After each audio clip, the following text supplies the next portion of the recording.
এটা খুব অদ্ভুত। তোমরা এত চিন্তা করছো কেন? আমি তো আছি, তোমাদের কিচ্ছু হবে না। না হিউম্যান, এই বৃদ্ধ লোকটাকে আর বিশ্বাস করা যাচ্ছে না। চলো আমরা ফিরে যাই। তোমরা কি বলছো? এখন কি ফিরে যাওয়া সম্ভব?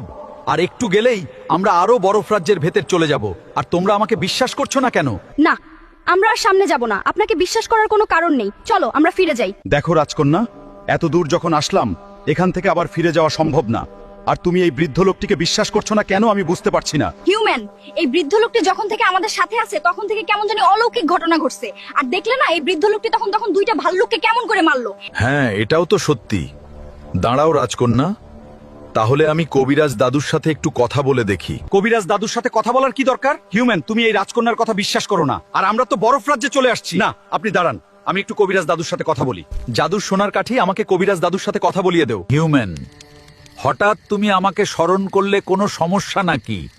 কোনো সমস্যা থাকলে আমাকে বলো। কবিরাজ দাদু, আমরা এখন বরফ রাজ্যে চলে আসছি। হিউম্যান, তুমি আমার কথা না শুনে বরফ রাজ্যে কেন গেলে?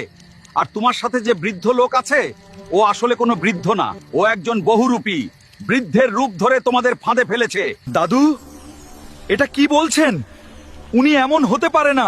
হিউম্যান, তুমি এখনো ঘোরের মধ্যে আছো, ওখান থেকে বের হও। দাদু, এখন কি করব? এখন আর সহজে ফেরা যাবে না।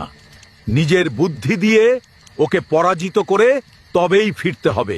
তুমি তো বৃদ্ধ নও, তুমি বহুরূপী। তুমি সাপ পরীর সাথে মিলে আমাদের ক্ষতি করার জন্য এখানে এনেছো। যখন তোরা জেনে গেছিস, তাহলে শোন, এখান থেকে আর ফিরে যেতে পারবি না। বন্ধুরা, পার্ট 25 দেখতে চাইলে লাইক, ফলো করে কমেন্টে পার্ট 25 লিখুন। আর ভিডিওটি ভালো লাগলে অবশ্যই শেয়ার করে দিবেন।